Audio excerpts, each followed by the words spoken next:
ڈیلکا نے اپنے ایک کتاب میں ایک واقعہ لکھتا ہے کہ میں نے حال ہی میں یہ سوال پاگلوں کے ایک بہت سے بڑے اسپتال کے بڑے ڈاکٹر سے کیا۔ یہ ڈاکٹر صاحب دیوانگی کے علم میں ماہر ہونے کی وجہ سے بڑا خطاب اور بڑے سے بڑا انعام حاصل کر چکے تھے۔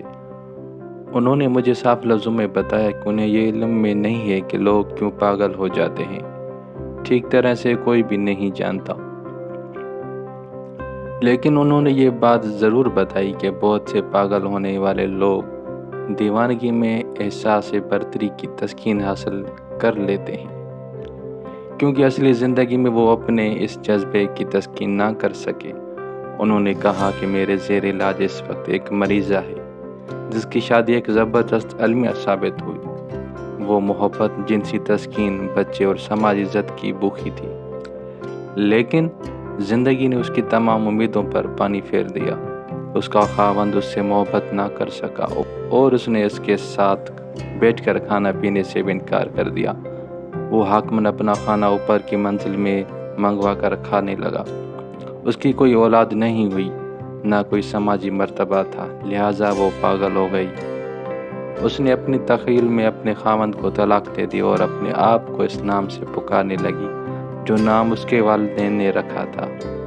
آج کل وہ خیال کرتی ہے کہ وہ ایک اعلیٰ انگریزی خاندان میں بیائی گئی ہے اور وہ اپنے آپ کو لیڈیز مین پکارے جانے پر اصرار کرتی ہے۔ اس نے مزید کہا، جہاں تک بچوں کا تعلق ہے، اس کا خیال ہے کہ وہ ہر رات ایک نئے بچے کو جنم دیتی ہے۔ میں جب بھی اسے دیکھنے جاتا ہوں وہ کہتی ہے، ڈاکٹر، کل رات میں نے ایک بچے کو جنم دیا ہے۔ زندگی نے ایک مرتبہ اس کے خوابوں کے جہاز کو حقیقت کی چٹان سے ٹکرا کر پاش پاش کر دیا، لیکن دیوانگی کی روشن عجیب و غریب جزیروں میں اس کے تمام جہاز لہلہاتے بادبانوں اور مستونوں سے ٹکرانے والے تند ہواؤں کے نغموں سمیت بندرگاہوں میں دوڑتے پھرتے ہیں۔ کتنا المناک واقعہ ہے! اس سے بڑا المیہ میرے علم میں نہیں۔